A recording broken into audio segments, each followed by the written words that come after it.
kisah Borderland resmi dimulai. Paruh pertama episode 1 bisa dibilang sangat tenang. Ketenangan ini sengaja dibuat untuk menonjolkan gejolak cerita setelahnya. Paruh awal menceritakan Shenzing, lulusan sekolah kejuruan, sifat pengalaman dan harapannya. Paruh akhir menunjukkan ia mulai terseret takdir. Untuk pertama kalinya ia merasakan bahaya negeri ini. Makin tenang airnya, makin besar ombak yang terasa. Tapi kalau cerita langsung dibuka dengan suasana tenang, penonton akan sulit tertarik dan maknanya juga sulit terasa. Karena itu editor menaruh adegan ledakan di depan sebagai pembuka panas. Kamera mengambil sudut rendah menengah lewat ilalang. Tumbuhan melambangkan daya hidup, tapi ilalang di sini tampak layu dan tercerai. Cahaya api mewarnai langit seperti senja, seolah ledakan menggantikan matahari. Hidup manusia seperti rumput liar, rapuh tertiup angin, mudah diinjak sesuka hati. Namun dalam simbolisme Tiongkok, rumput liar bermakna terbakar tak habis, tumbuh lagi saat musim semi. Rumput liar melambangkan daya hidup, meski menua ia tetap punya kekuatan untuk lahir kembali. Adegan ini menetapkan tema serial hidup seperti rumput liar. Bagaimana bertahan di dunia rimba seperti ini? Terkubur dalam debu selamanya, atau menyimpan tenaga di dalam tanah? Lalu tumbuh sekuat tenaga saat musim semi tiba, Shenzing memilih yang kedua.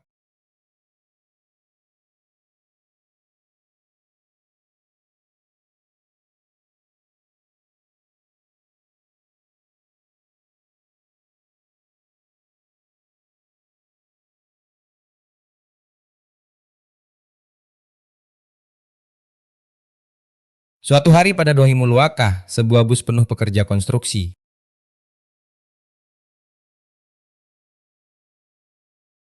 berguncang dari perbatasan Yunan memasuki negara bagian Moliang. Berbeda dari penumpang lain yang muram dan diam. Ada seorang pemuda yang baru lulus sekolah kejuruan. Ia benar-benar menikmati sinar tropis yang menembus jendela. Matanya penuh harapan tanpa batas pada masa depan, seperti anak besar yang polos dan jernih. Segala hal di negeri asing ini membuatnya penasaran. Namanya Shenzing, yatim piatu sejak kecil. Pamannya bekerja di luar negeri dan tiap tahun mengirim uang agar ia bisa sekolah sampai lulus. Tujuannya adalah proyek Hotel Singhao yang dikontrak pamannya. Jangan kemari, sini aku kenalkan dulu. Ini anak muda dari kampung kita, namanya Shenzing. Ayo ambil perlengkapan, cepat, satu orang satu set, ya satu set per orang.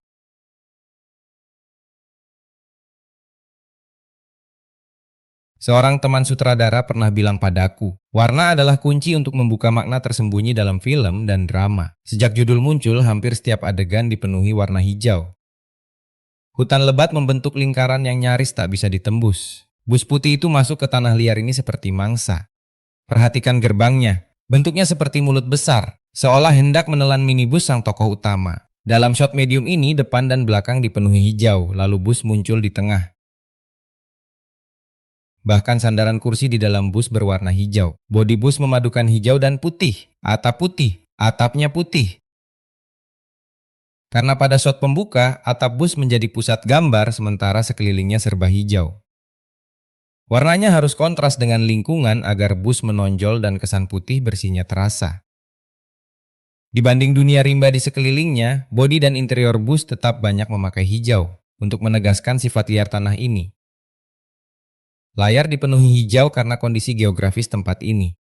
Sekitar 90% wilayah Myanmar tertutup hutan tropis, jadi hijau menjadi warna utama. Bus dan berbagai properti pun memakai hijau. Ini juga bisa dibaca sebagai metafora alam Myanmar yang liar dan belum dijinakkan modernitas, menandakan Shenzing sedang memasuki dunia rimba dengan aturan kabur dan krisis di mana-mana. Hijau berarti alam primitif sekaligus hukum rimba. Di sini perlindungan hak hampir tak ada, yang menentukan hanyalah kekuatan, uang dan kuasa. Banyak bisnis bersinggungan dengan kejahatan dan narkoba, bahkan konstruksi pun tidak terkecuali. Namun senyum Shenzing dan musik latar menunjukkan ia justru nyaman, bahkan tertarik pada lingkungan ini.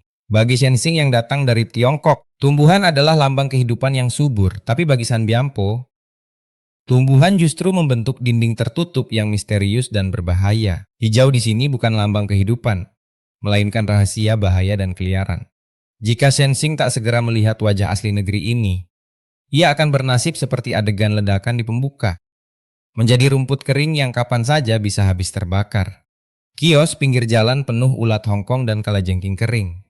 Awalnya orang biasa mungkin mengira itu obat tradisional. Padahal itu camilan favorit warga setempat. Makanan di sini memang unik.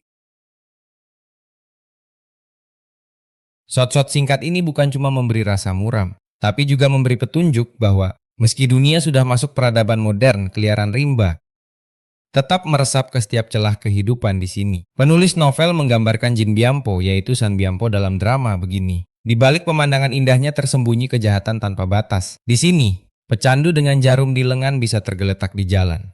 Tentara anak membawa senjata bisa belanja sayur, dan pelacur tua telanjang duduk di depan toko.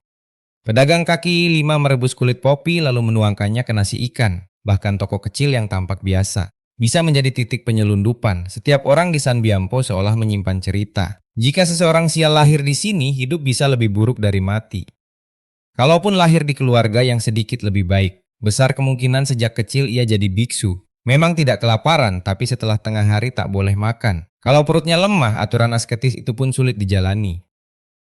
Atau ia mungkin belajar dan bekerja di sekolah baru milik organisasi amal seperti yang diikuti Justin. Kalau lebih sial, keluarganya menyuruhnya kerja di restoran. Atau seperti Wang Quan, belajar bahasa Mandarin sejak kecil. Jadi pemandu di perbatasan, lalu bekerja di pabrik Tiongkok. Bisa juga menyetir taksi mencari penumpang di jalan. Atau seperti Guo Limin, bekerja bertahun-tahun di rumah judi. Setiap bulan setelah makan seadanya, ia masih bisa mengirim uang untuk orang tua. Tapi orang seperti Sigu terlalu ceplas-ceplos. Tak punya rasa segan dan gampang menyinggung orang. Ia sulit naik jadi pengurus atau mendapat posisi bagus, sekadar bertahan hidup.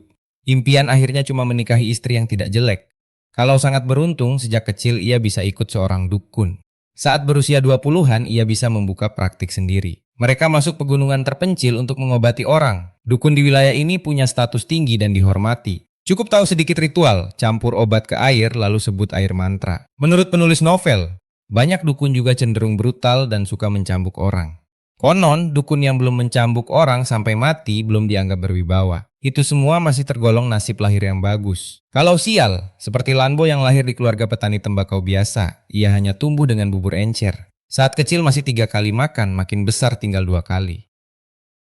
Atau sejak sangat muda dijual jadi tentara anak membawa senjata sambil memakai narkoba. Setiap hari selain latihan, mereka saling bertempur. Sebagian terjerumus jadi pekerja seks kelas bawah di jalan dengan kamar kecil sebagai tempat kerja.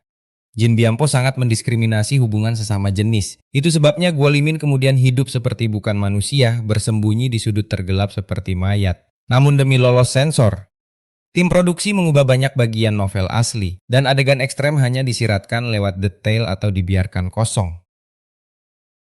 Agar inti cerita bisa tersampaikan lebih dalam. Analisis ini sesekali akan menyebut isi novel asli. Agarnya penonton lebih mudah memahami dunia cerita dan tokoh-tokoh yang menjadi prototipenya. Kita juga bisa melihat pilihan berbeda saat menghadapi titik balik takdir. Begitu mobil Shenzing memasuki Xiaomolong, gerimis mulai turun. Jalan berlumpur licin pun tak mengurangi semangat Shen Jiandong. Tapi detik berikutnya wajah keponakannya yang polos dan bersih muncul di depan mata. Shen Jiandong hampir pingsan melihatnya. Ia tak tahu bagaimana membawa pemuda yang tumbuh di lingkungan damai untuk beradaptasi dengan hukum rimba San Byampo. Kalau bukan karena tekanan pekerjaan, ia sendiri mungkin juga tak ingin buru-buru memperbesar tim. Tanpa sengaja Shenzing ikut rombongan ke sini. Tenang saja, tenaga yang dibutuhkan sudah direkrut, semua orang sudah datang. Kita harus mempercepat progres. Sertifikat yang perlu kuambil juga sudah ada. Aku bisa menyetir apa saja, termasuk ekskavator.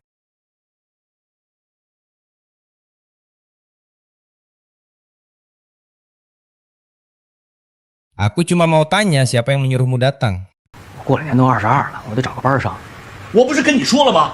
Kau harus lanjut kuliah dan masuk universitas. Aku memang bukan tipe yang cocok sekolah. Membayar kuliahku juga percuma. Lebih baik aku kerja di luar negeri. Sebelum bicara dengan Shenzing, Shen Jiandong sedang sibuk menelepon. Penekanannya pada sulitnya proyek dan kata-kata yang tertahan menjadi pertanda masalah pembayaran upah nanti. Tumpukan sertifikat menunjukkan Shenzing memang cerdas dan terampil. Ia lulusan sekolah kejuruan yang sangat menonjol. Shen Jiandong juga tahu keponakannya anak yang berbakti. Mungkin sertifikat-sertifikat itu sedikit mengurangi kekhawatirannya. Akhirnya Shenzing diizinkan tinggal dan menangani transportasi dasar di proyek.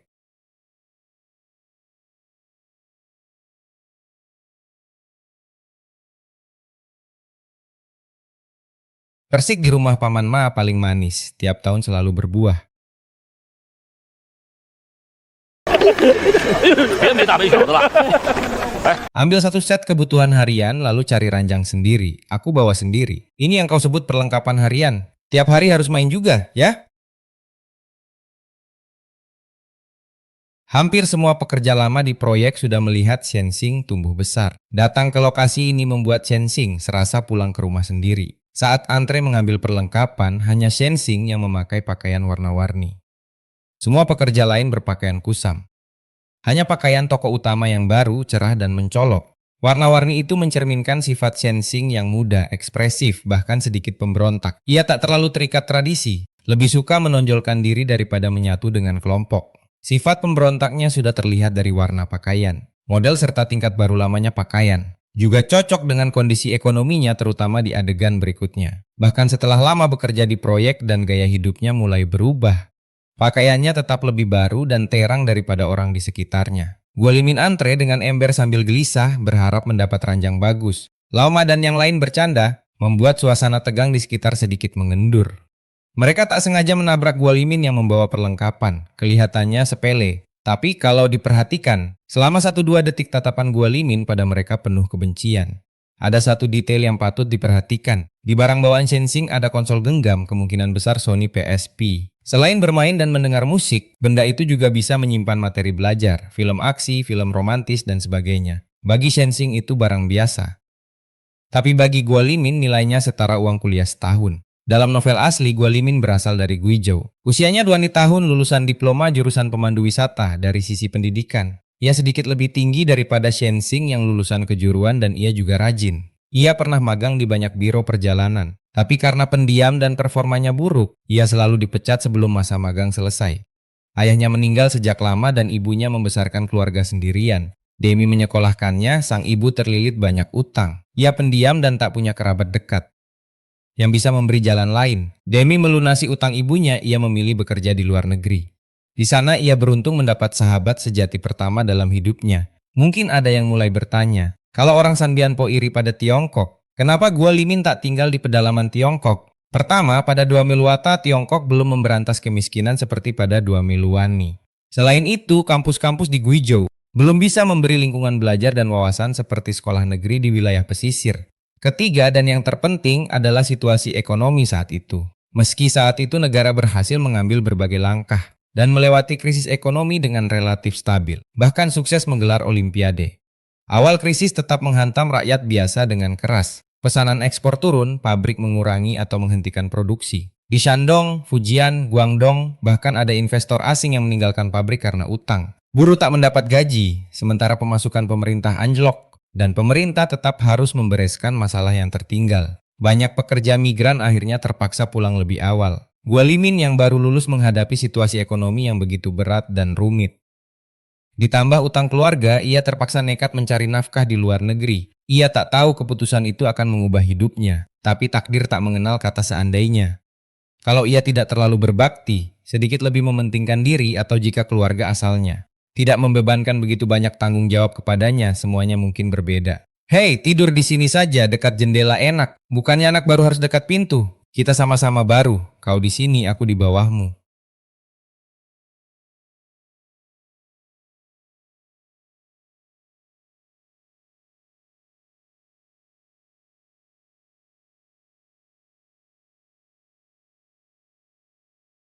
Kau tak punya kenalan dari kampung sini. Aku datang karena iklan kerja. Namaku Shenzing, Guolimin.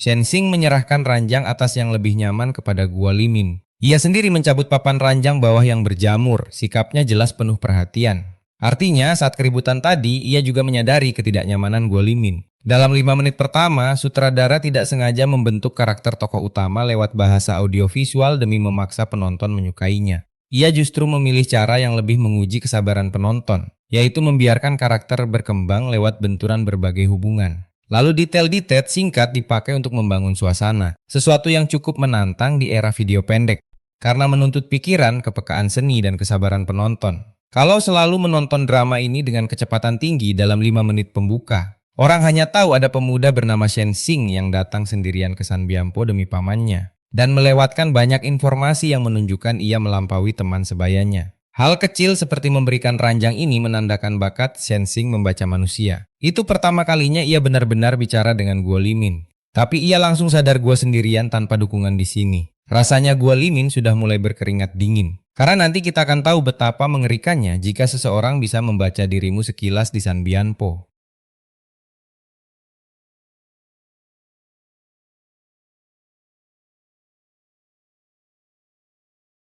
Hari ini bereskan barang dan kenali tempat dulu. Besok kita mulai kerja resmi. Aku ingatkan satu hal. Keamanan di sini beda dari Tiongkok. Tanpa izin proyek, tak seorang pun boleh keluar sendiri. Kalau terjadi suatu di luar, proyek tidak bertanggung jawab. Paham? Ya? Shenzing menatap menantang, lalu malam itu membawa Xiao Guo memanjat tembok untuk melihat Little Las Vegas. Hei, mau kemana? Naik, sudah dibilang jangan keluar sembarangan.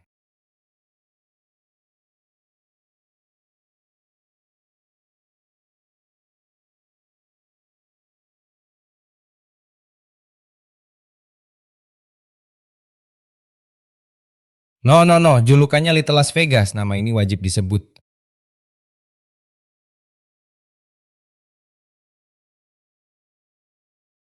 Bahasa dan tulisan Federasi Bomo dibuat khusus oleh kru untuk memberi nuansa asing pada dunia cerita. Mereka bahkan menyewa ahli bahasa untuk menciptakan bahasa Bomo yang sebenarnya tidak ada. Intonasinya memakai 4 nada Mandarin modern sebagai dasar aksen buatan. Bahasa itu terdiri dari sifat alas konsonan awal dan seta vokal akhir. Bentuk tulisannya merujuk ciri bahasa Asia Selatan. Misalnya sebentar lagi kita akan melihat Woshali adalah salam keberuntungan saat bertemu, sedangkan Liu Pinai berarti cahaya telapak. Dalam wawancara dengan Southern Weekly, sutradara berkata, daripada memakai bahasa asing lalu bergantung pada penerjemah, lebih baik melepaskan belenggu bahasa dan menciptakan kesan sejak awal. Mulai adegan berikut ini, kita bisa melihat penghormatan sutradara dan sudut-sudut tersembunyi dunia asing ini. Makanan ini unik sekali. Bos, berapa harganya? Berapa?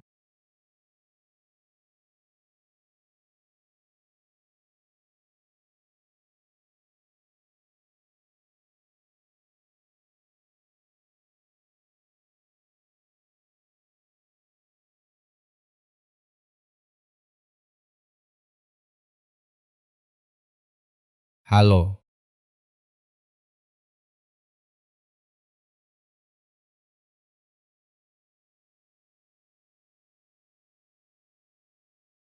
你好，你好，中国朋友干？中国，中国。两位老板，来我们四季都看完了吧？ Barang kami lebih cantik dan lebih bagus daripada yang lain. Di Xiaomulong, ini laku keras.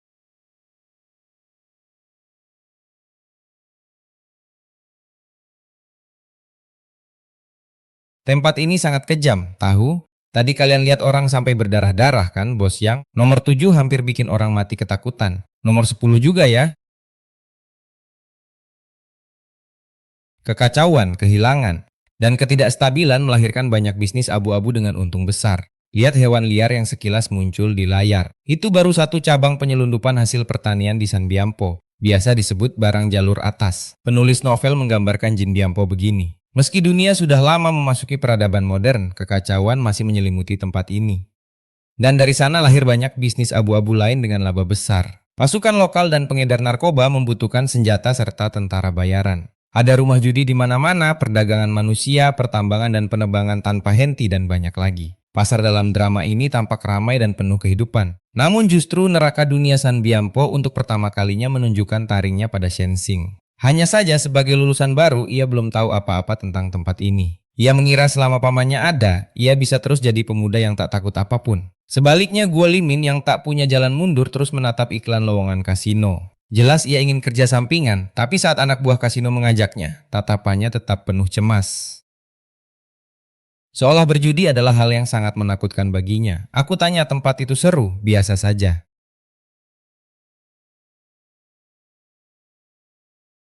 Kau anggap omonganku angin lalu, aku cuma mau keluar lihat-lihat. Kau tahu ini tempat apa di San Biampo? Kekuasaan lebih besar dari hukum. Kalau benar terjadi sesuatu, koneksiku pun tak akan berguna. Kau tahu tiap tahun di sini, berapa banyak orang asing hilang, berapa yang bisa ditemukan lagi? Sudah, jangan ceramah lagi. Aku tak akan keluar sembarangan. Kalau keluar lagi, suruh aku pulang. Tapi kau suruh aku angkut bahan, kalau tak keluar bagaimana caranya?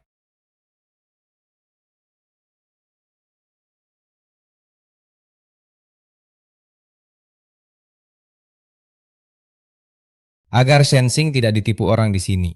Shen Jiandong selalu menyuruh Lao Ma menemaninya mengantar barang, terutama saat mengantar barang kepada seseorang bernama Tipan. Namun Shenzing merasa ia bisa menghadapi Tipan sendiri. Ditambah Paman Ma memang sudah tua saat mereka mengobrol. Shenzing bilang lain kali ia ingin pergi sendiri. Lao Ma sudah seumur hidup di proyek, tapi sulit menjelaskan rumitnya tempat ini. Shenzing masih terlalu minim pengalaman, dijelaskan pun belum tentu paham. Ada satu detail kecil, perjalanan kali ini Shenzing yang menyetir. Sementara Lao Ma tertidur di kursi penumpang dan tak perlu menunjukkan jalan. Artinya Shenzing sudah lebih dari sekali mengantar ke tempat Tipan dan sudah cukup lama di proyek. Coba ceritakan pengalamanmu. 我上的记一下，您知道吧？ Aku sudah pernah lihat macam-macam tipu daya, tapi soal yang ini, jangan bilang itu di depan pamanmu, itu paling menyakitinya. Kenapa? Bukan dia yang memaksaku, aku sendiri yang memilih. Pamanmu melakukan itu karena sayang padamu, aku juga sayang dia. Saat membahas ujian masuk universitas, Shenzing sempat tercekat. Kalau dikaitkan dengan novel asli, penulis Shen Xingxing pernah membual dalam bukunya bahwa nilai ujian masuk universitasnya sebenarnya melewati batas universitas tingkat 1. Mungkin demi memperkuat karakter Shenzing yang sangat mementingkan keluarga, naskah, mengubahnya menjadi benar-benar lolos batas itu. Tapi sengaja memilih sekolah kejuruan berasrama demi membantu pamannya. Saat mereka mengobrol, Shen Jiandong tiba-tiba muncul. Ia membawa Shenzing ke Dakilin untuk menemui pemilik bengkel bernama Ang Tun. Katanya bengkel, tapi anehnya di sana justru ada tempat penyulingan minuman keras.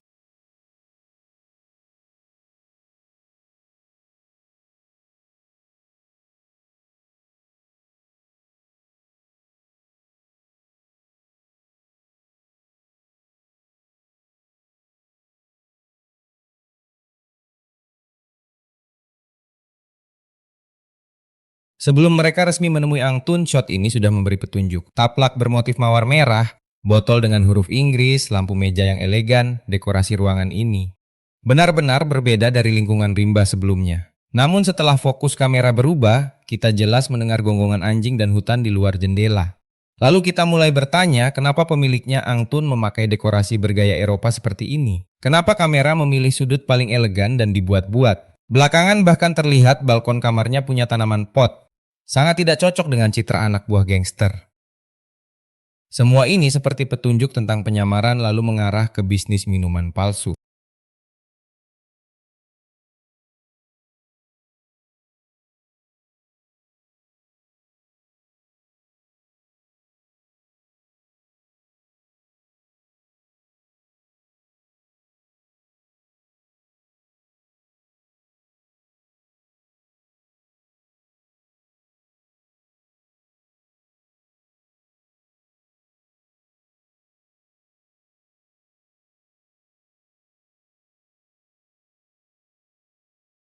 Buka pintu dan bicara, "Oh Laoli, Laoli, Mandarinmu bagus juga." Haha, sebenarnya Shen Jiandong tak ingin datang.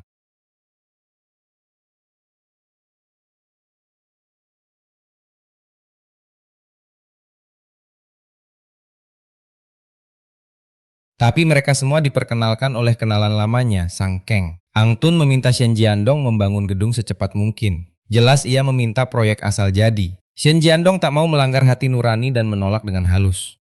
Namun Shenzing merasa sayang melepas proyek besar itu. Dalam perjalanan pulang ia berkata pada pamannya, "Kalau memaksa proyek secepat itu, nanti kalau terjadi masalah siapa yang tanggung?" Ang Tun juga kelihatannya bukan orang lokal. Orang sini biasanya santai, kenapa dia begitu terburu-buru?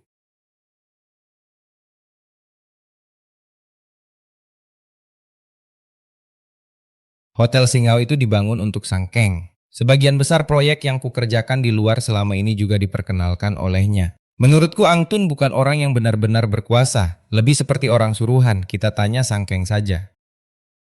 Tanya siapa bos sebenarnya di belakang tempat itu, lalu langsung bicara dengannya. "Pergi, kau tahu apa? Jangan sok pintar, siapa yang menyuruhmu datang? Dari awal aku tak setuju kau datang."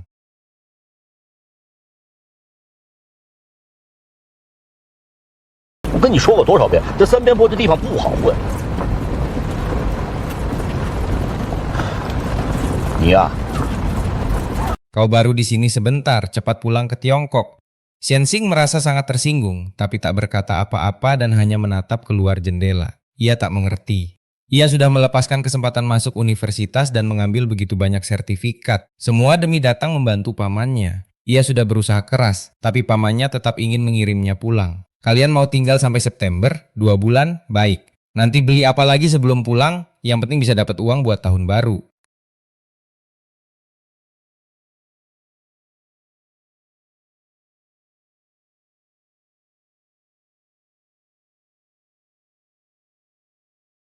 Guo Limin sempat bilang pada Shenzing bahwa saat tahun baru ia berniat kerja paruh waktu di kasino. Shenzing mengira ia rela melewatkan tahun baru demi uang. Jelas Guo Limin belum menceritakan latar belakang keluarganya kepada Shenzing. Sebelum makan, Guo Limin dengan gugup bertanya, proyek berhenti seminggu ini. Karena pihak klien terus menahan pembayaran ya. Merasa ada masalah, Shenzing segera meletakkan sumpit dan berlari ke kantor pamannya. Dari luar jendela, ia menyaksikan Tipan menagih utang bahan kepada pamannya. Nada Tipan terdengar cemas sekaligus mengancam. Ia berkata kalau belum dibayar, lain kali bukan dia yang datang. Sementara Sangkeng tetap tak bisa dihubungi. Shen Jiandong terpaksa berjanji pada Tipan akan mencari Sangkang sendiri. Kalau perlu menjual semua peralatan, ia tetap akan membayar utang bahan. Utang lokal hanya memberi Shen Jiandong sedikit waktu bernapas. Shenzing sangat ingin benar-benar membantu, tapi pamannya malah menyuruhnya membuang sampah. Ia tak paham kenapa pamannya begitu tak mengakuinya. Menyadari temannya sedang terpuruk, Guo Limin menemani Shenzing duduk di depan asrama sampai larut malam. Amu dan Guo Limin pulang lebih dulu ke asrama, membiarkan Shenzing sendirian dengan kotak kecilnya. Dalam gambar, pagar tangga seolah membentuk kurungan yang mengepung Shenzing. Itu mencerminkan kebuntuan batinnya saat ia hendak naik ke ranjang. Ia melihat pamannya mengemudikan jeep sendirian keluar dengan cepat. Shenzing segera mengejar. Kok belum tidur? Aku tak bisa tidur. Soal siang tadi, maaf, tak apa. Ratusan pekerja menunggu uang ini untuk pulang tahun baru.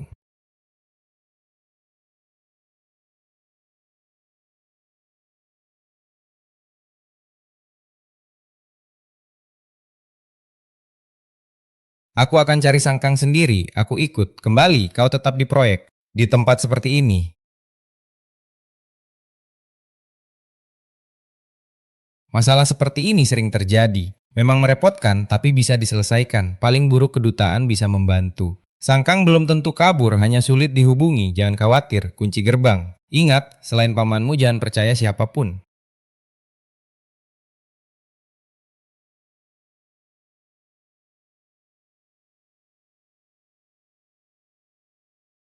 Shenzing melihat jeep pamannya menghilang ke malam tanpa batas. Sambil menggenggam kunci, barulah ia sadar. Pamannya sebenarnya selalu percaya padanya. Keesokan harinya, para pekerja tahu Shen Jiandong tak ada dan berkumpul dengan marah. Berbagai dialek Tiongkok bercampur jadi keributan, sementara Shenzing tertahan di pintu. Hanya Lao Ma yang membelanya. Saat suasana paling tegang, telepon Shenzing berdering.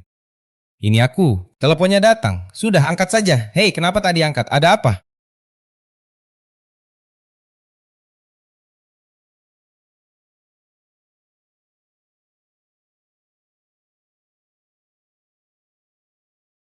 Aku sudah dapat uang, kapan kau kembali?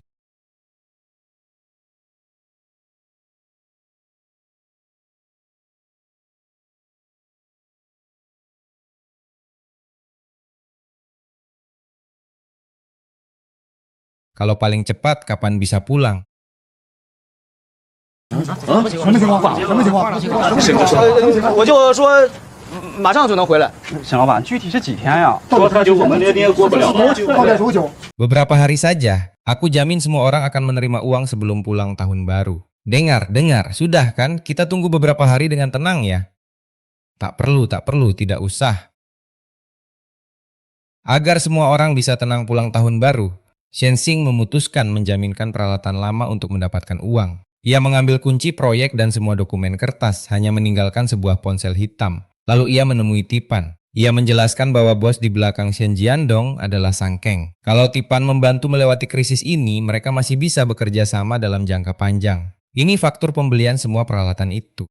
Dan ini nilai jual peralatan berdasarkan harga yang kucari hari ini. Semuanya sudah kuhitung. Kalau dikonversi ke RMB sekitar A2 juta, kau mau pinjam sebanyak itu? Aku beri kau 3.000 dulu untuk membayar bahanmu. Sisanya ku bawa pulang untuk gaji pekerja. Tapi aku tidak meminjamkan uang padamu. 你得把我们的钱还给我们，我可是疯了个。不是一回事儿。我 Sebenarnya aku ingin meminjam dari kau secara pribadi. 因为你不还有合伙人吗？我是为了堵你们公司的嘴。 Secara pribadi aku tak punya uang sebanyak itu. Lagi pula kalau nanti kau gagal bayar, peralatan ini belum tentu bisa kujual seharga itu. Harga pasar yang kau hitung mungkin benar anak muda. Tapi kau kira ini Tiongkok? Siapa yang membangun gedung tinggi setiap hari seperti kalian? Orang yang tahu cara memakai mesin ini pun tidak banyak. Benar, kami memang tidak berniat menjual.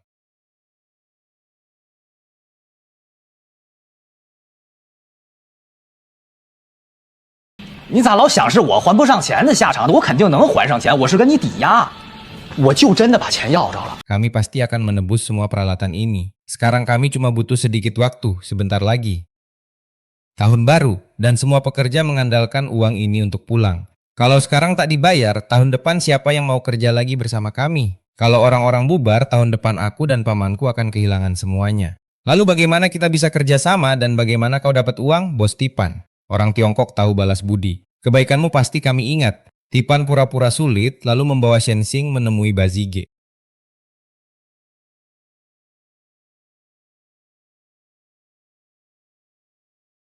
Konon dia pedagang perbatasan terbesar di bawah jaringan Maji. Orangnya kaya, tapi bukan tipe rentenir, entah kenapa. Sepanjang jalan kelopak mata Shenzing terus berkedut. Demi segera membayar pekerja, ia menekan rasa tak enak itu. Syarat akhirnya dikon 2 juta.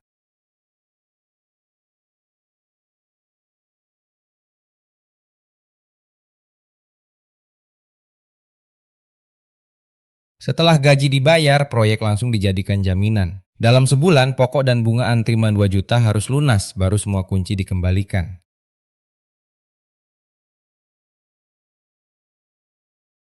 Aku tak minta 1 sen pun untuk jadi penjaminmu. Jangan sampai kau menyeretku ke masalah. Shenzing sempat terharu, tapi perasaan itu cepat hilang. Bazik menunduk dan memilih sebuah nanas. Memilih yang kecil lalu masuk ke kendaraan.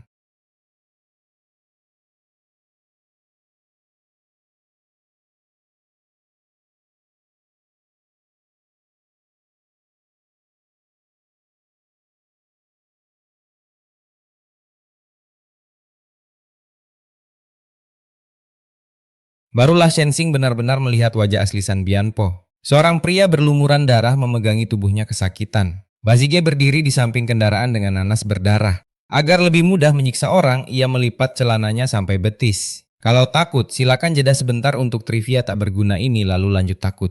2 anak buah mendekat dan melanjutkan penyiksaan menggantikannya. Yang paling mencolok adalah cahaya kuning hangat di belakang Bazige. Di luar kendaraan warnanya lebih dingin. Biasanya pencahayaan hangat dipakai untuk tokoh positif. Cahaya hangat membuat seseorang terlihat lebih ramah dan dekat. Tapi sutradara yang bagus selalu bisa membalik pakem.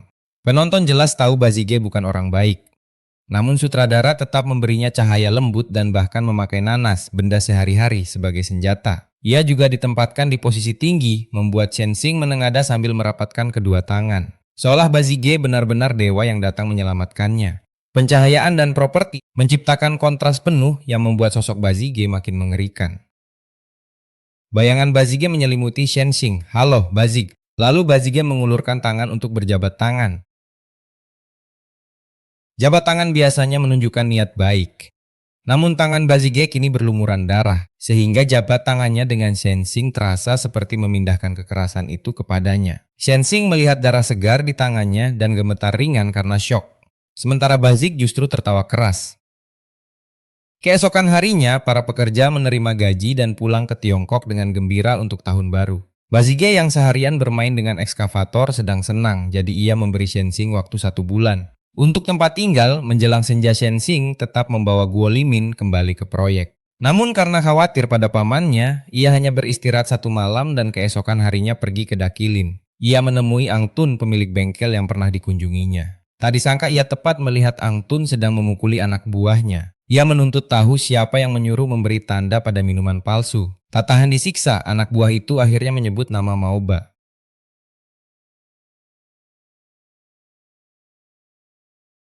Percakapan mereka kacau dan sulit dipahami, membahas rumah, harga, dan uang.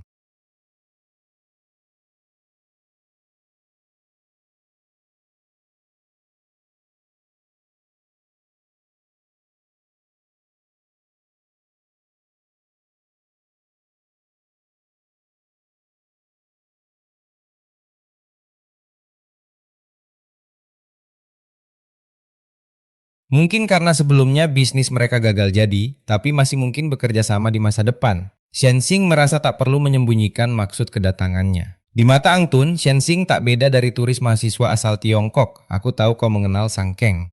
Sang Keng berutang pembayaran proyek pada pamanku, jadi pamanku pergi menagihnya. Tak disangka tempat itu sekarang menjadi zona tertutup. Aku cuma ingin minta kontak Sang Keng. Maksudmu aku sudah masuk masalah, apa artinya? 我的满白。昂头老板，不是您再告诉我咋回事儿？不是这咋回事儿啊？ Orang Sangkang sedang berebut wilayah dengan gerilyawan selatan dan terjadi konflik bersenjata. Kalau masuk ke sana sekarang cuma untuk menagih utang, belum tentu bisa keluar hidup-hidup. Bisa beritahu lokasinya?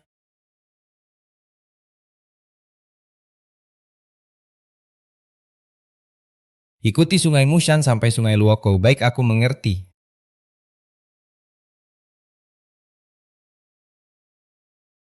Kau sudah tahu jalannya kan? Hati-hati, terima kasih.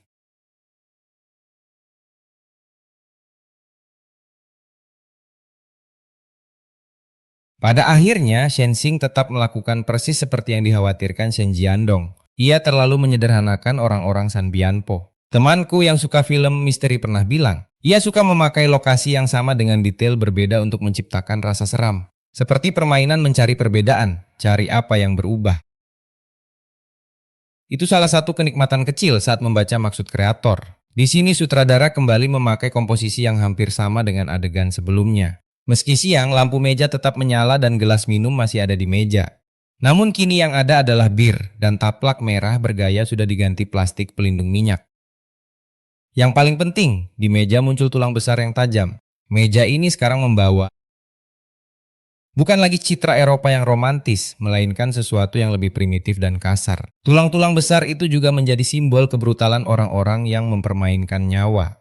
Shenzing hanya memikirkan cara mencari Sang Keng, sampai lupa bahwa pamannya dan Ang Tun tidak punya hubungan kepentingan nyata seperti pamannya dengan Tipan. Dan ia juga tak punya kuasa menekan Ang Tun. Saat Shenzing berbalik, Ang Tun menatapnya lama seperti anjing pemburu. Ia mengajak Shenzing naik ke lantai 2 bengkel. Shenzing sedikit bingung. Duduk berhadapan dengan Ang Tun membuat Shenzing berada di titik buta. Sehingga ia tak melihat mayat anak buah tadi terang-terangan dimasukkan ke bagasi.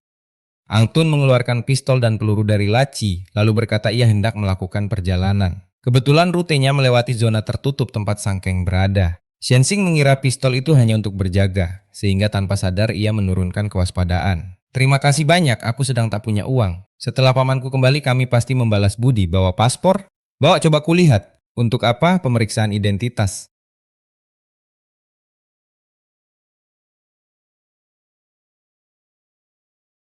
Katanya zona tertutup harus memeriksa identitas sebelum mengizinkan masuk.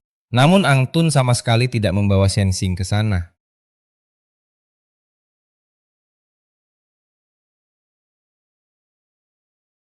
Ia justru mengemudi menuju jalan rahasia di tengah hutan lebat. Di sebuah persimpangan, Ang Tun menelepon seseorang. Ia menunggu Maoba agar bisnis minuman palsu bisa ditimpakan pada Shenzing. Barang itu bernilai sangat tinggi dan para pengedar di pegunungan sudah mulai curiga. Tanpa kambing hitam, salah satu antara Ang Tun dan Maoba harus mati.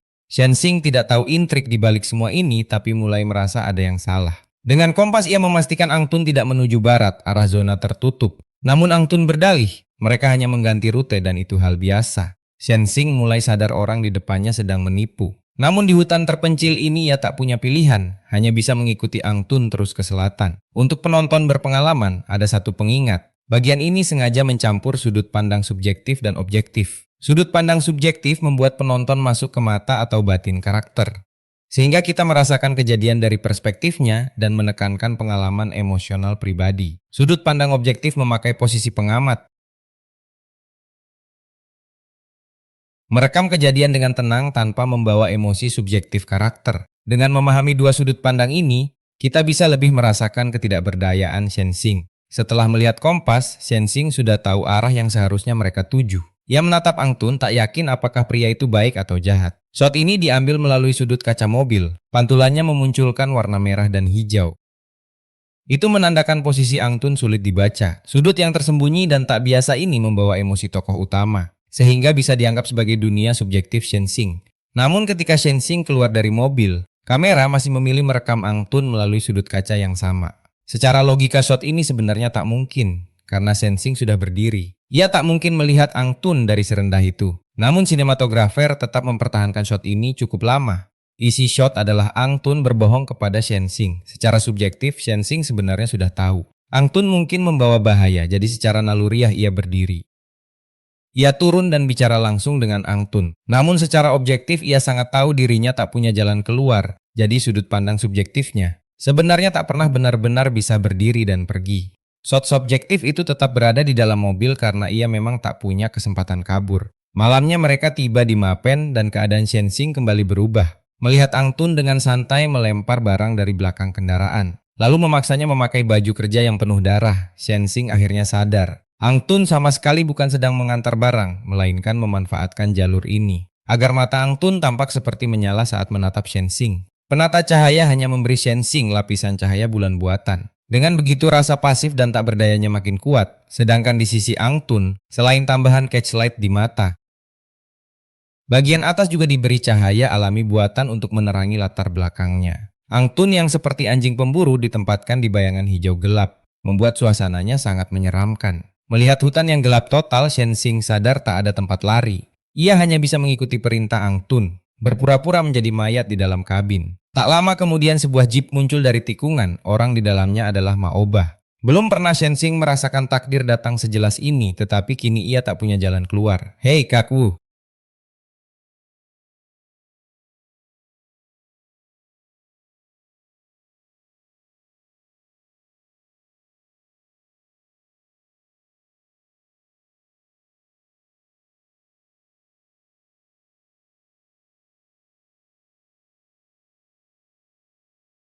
Mayat palsu di jalan ini ternyata orang Tiongkok. Belum pernah lihat orang Tiongkok.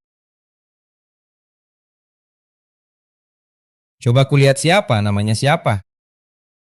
Sensing, Sensing, ini tak ada hubungannya denganku, aku tak tahu apa-apa.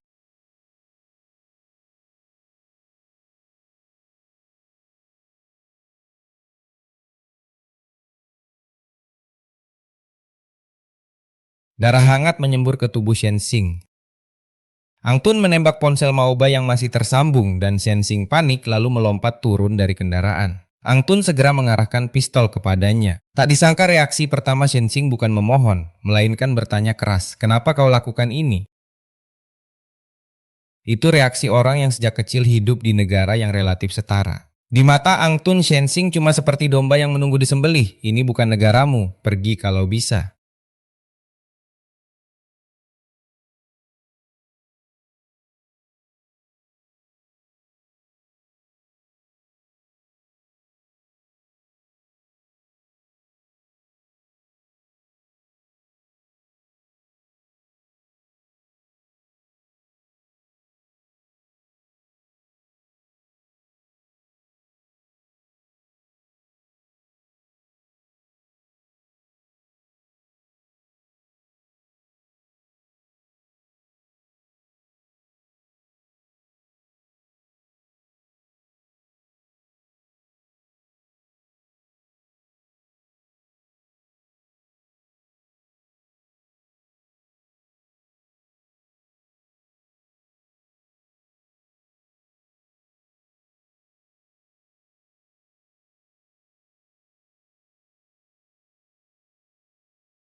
Setelah lolos, Sensing memungut pistol jebakan itu. Shot ini jelas menjadi metafora keadaannya sekarang. Di bawah kakinya ada api konspirasi dan pembunuhan. Sementara di depan hanya hutan yang diselimuti malam dan asap mesiu. Mendengar ledakan, Ang Tun kembali dengan sepeda motor. Untuk memastikan Sensing sudah mati, ia menunduk ke arah jurang dan melafalkan doa kematian. Di rerumputan gelap di sampingnya, Sensing mengarahkan moncong pistol kepadanya tapi tak menarik pelatuk.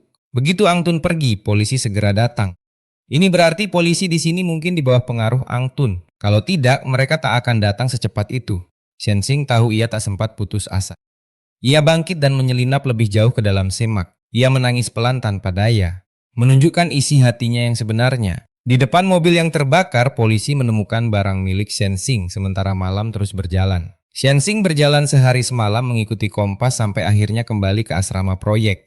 Belum 3 hari, surat buronannya sudah tersebar. Pihak hitam maupun putih sama-sama mencarinya. Guolimin yang sudah beberapa waktu bekerja di kasino mulai putus asa untuk Shenzing. Karena ada satu orang yang bahkan lebih menakutkan daripada polisi dan dunia bawah digabungkan yang juga memberi perintah untuk memburunya. Seorang keturunan Tionghoa yang bisa bertahan di antara militer, kelompok bersenjata etnis, geng lintas negara, dan pengedar narkoba. Tapi Shenzing dan Guolimin tak menyangka. Siang hari Cai Shu baru saja mengeluarkan perintah buruan. Malamnya Bazige sudah menyuruh orang menjual peralatan proyek milik Shen Jiandong. Terima kasih atas kerja kerasnya.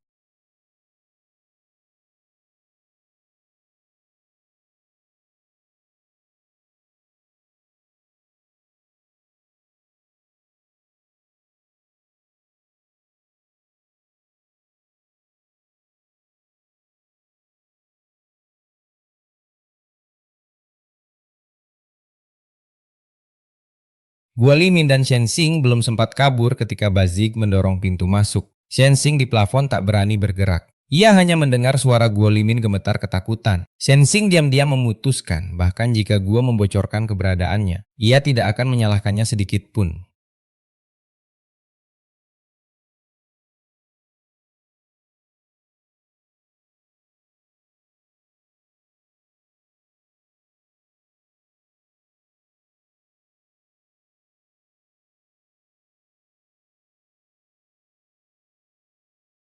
Kau khawatir orang yang bersama Shenzing? Dia pergi mencari pamannya. Aku tak tahu kapan kembali. Terima kasih. Bukan cuma satu orang.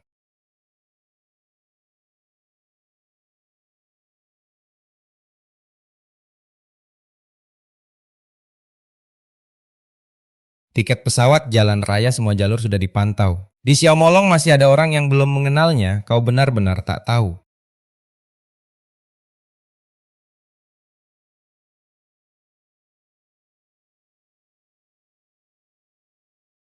Sekarang yang bergerak bukan cuma kelompok kecil. Kelompok besar juga ikut turun tangan. Aku hampir mati ketakutan, aku sampai tak bisa berdiri. Yang bisa dibeli sudah dibeli. Pokoknya selamatkan modal dulu.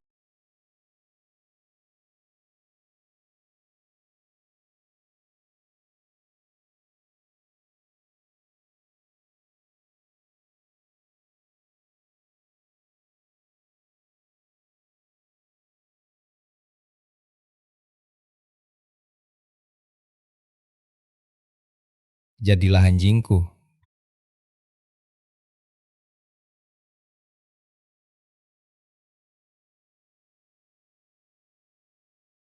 Entah apa yang dibisikkan seseorang kepada Bazige. Setelah anak buah Bazige pergi, ia diam-diam menyelipkan secari kertas kepada Guolimin. Kalau Shenzing kembali, hubungi penyelundup di kertas itu dan segera kabur ke Tiongkok. Namun Shenzing langsung meremas nomor penyelundup itu. Ia berkata sebelum mendapatkan kembali tabungan setengah hidup pamannya, apapun yang terjadi, ia tidak akan pulang. Itu semua tabungan paman seumur hidup hancur gara-gara aku. Kalau kutinggalkan dia dan pulang, apa aku masih manusia?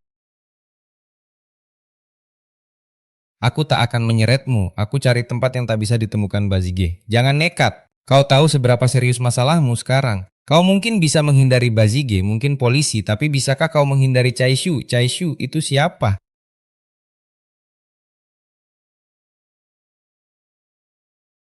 Cai Shu adalah bos terbesar jalur air gelap di San Bianpo. Jalur air gelap itu khusus dipakai mengangkut narkoba untuk para bandar. Pengedar narkoba, paham? Bos besar kasino tempatku bekerja adalah orang di bawah Cai Shu. Apa hubungannya denganku? Orang yang mati itu sahabat lama Cai Shu. Sekarang Cai Shu sudah mengeluarkan perintah buruan. Yang ingin membunuhmu bukan cuma kelompok Angtun. Tapi bukan aku yang membunuhnya. Aku tahu. Tapi selain aku siapa yang akan percaya? Turun dulu. Kau benar-benar mau pergi ke polisi?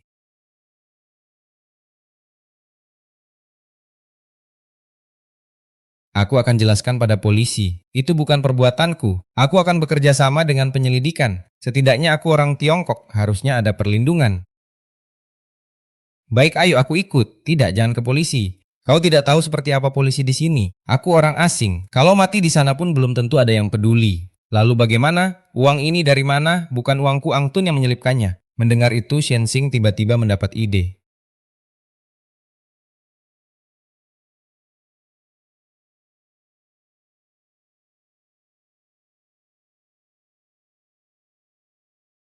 Ia teringat kode pada peluru dalam satu kotak biasanya sama. Peluru yang membunuh Maoba bisa menjadi bukti penting untuk menuduh Ang Tun karena di laci bengkelnya ada satu kotak penuh peluru dengan kode yang sama. Waktunya sudah tidak banyak. Shen Xing memutuskan segera berangkat ke wilayah Chaishu. Kalau Chaishu benar-benar bos yang membela anak buahnya, ia pasti tak akan membiarkan Ang Tun yang membunuh Maoba. Agar Guo Limin tidak ikut terseret, Shen Xing pindah bersembunyi di proyek tahap 2 Hotel Xinghao.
Seorang teman sutradara pernah bilang bahwa sutradara memikul satu tugas yang sangat penting, yaitu menjelaskan sudut pandang film di dunia layar. Melalui mata dan perasaan siapa kita melihat konflik, suka duka, kegagalan, dan keberhasilan, biasanya hal ini sudah harus ditetapkan sejak tahap naskah. Namun sutradara tetap bertanggung jawab memastikan sudut pandang itu konsisten sepanjang produksi dari naskah sampai lokasi syuting. Setiap keputusan dalam film, misalnya kamera ditempatkan di mana, sudut pandang siapa yang direkam, melalui telinga siapa penonton mendengar suara, dan emosi siapa yang disampaikan musik. Semuanya bergantung pada karakter dan sudut pandang karakter. Adegan berikut terutama mengikuti Shen Xing, tetapi secara bahasa visual, protagonis storyboard adegan ini sebenarnya adalah sudut pandang objektif. Hampir tak ada yang menyadarinya. Shot kosong ini selain menjelaskan lokasi cerita juga memberi satu petunjuk. Seluruh sungai Zuifu berada di wilayah Chaishu. Selain itu, markas yang tersembunyi jauh di hutan tropis juga menyiratkan sifat Chaishu yang sangat sulit ditebak. Kalau kru ingin membangun sosok Chaishu hanya dengan kemegahan, mereka bisa membuat rumahnya tampak jauh lebih besar, tapi mereka tidak melakukannya.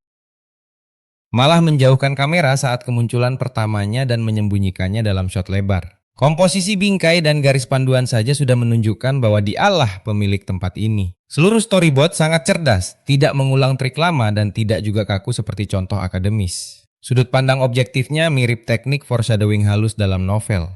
Beberapa shot bahkan punya kualitas sastra yang jarang terlihat di pasar sekarang. Bunyi lonceng Buddha, tangisan anak, lantunan perempuan, dan suara gong suci bercampur. Membentuk suasana tragis sekaligus berbahaya. Sebenarnya ini mirip cara merekam gunung berapi. Kamera membelakangi orang-orang di ruang duka, semakin menegaskan betapa menakutkannya keheningan di sekeliling, serta bahaya yang akan dihadapi Shen Xing berikutnya. Sinematografer memakai fokus kabur untuk menonjolkan Dang Tuo dan Chaishu, lalu perlahan mendorong kamera masuk ke dunia batin Dang Tuo. Ibu berambut putih yang kehilangan anak, adik ipar yang gelisah, serta jahitan rapat di tubuh jenazah. Kamera terus bergerak perlahan. Dang Tuo datang untuk membalas kematian adiknya. Ia menekan kemarahan, dadanya naik turun sedikit.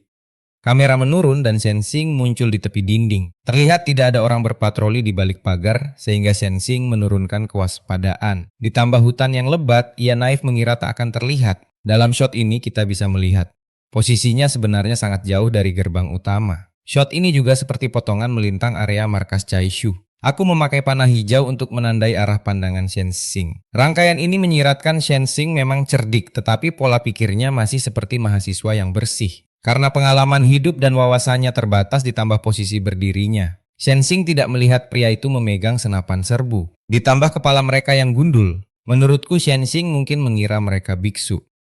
Ia tidak sadar pria berkepala botak itu diam-diam bertukar pandangan dengan orang lain. Sementara Shenzing masih merasa dirinya tersembunyi dan berlari ke sisi tembok. Shenzing tidak memahami budaya dan aturan lokal Sanbiampo. Pada pandangan pertama, ia hanya melihat 3 orang yang seperti biksu di luar pagar. Namun Shenzing yang cukup tenang segera merasa ada yang janggal. Gerakan kamera maju menandakan konsentrasinya. Ia melihat mayat Maoba dan seorang pria yang hanya terlihat dari belakang. Ia sedang mencari Chai Shu. Tak lama ia tahu siapa orang itu, lalu kamera beralih cepat. Shigo berjalan pelan menuju ruang duka.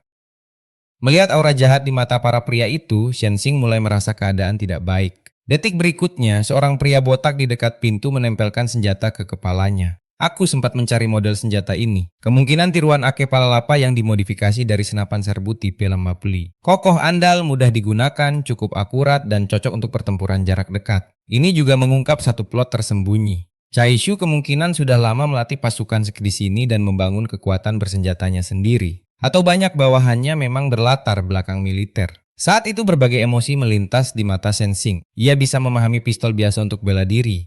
Tapi kenapa sebuah geng bisa punya senapan serbu yang seharusnya milik militer?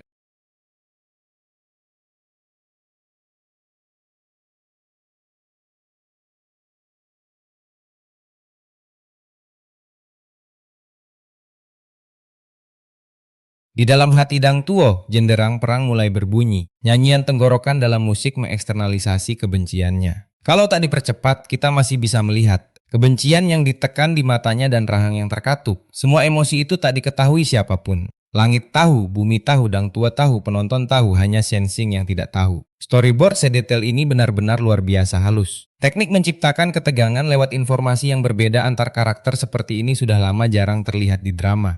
Setelah ponsel muncul di sisi tubuh Maoba, soal peluru pun menjadi jelas. Shigo memegang sebuah pistol hitam dan membandingkannya dengan peluru yang ditemukan di tubuh Maoba. Ini adalah detail tersembunyi yang sangat penting. Karakter Shigo sendiri tidak digambarkan terlalu cerdas, jadi kecil kemungkinan ide ini berasal darinya. Karena itu, besar kemungkinan Chai Shu yang menyuruhnya mencocokkan peluru untuk memastikan senjata pembunuh.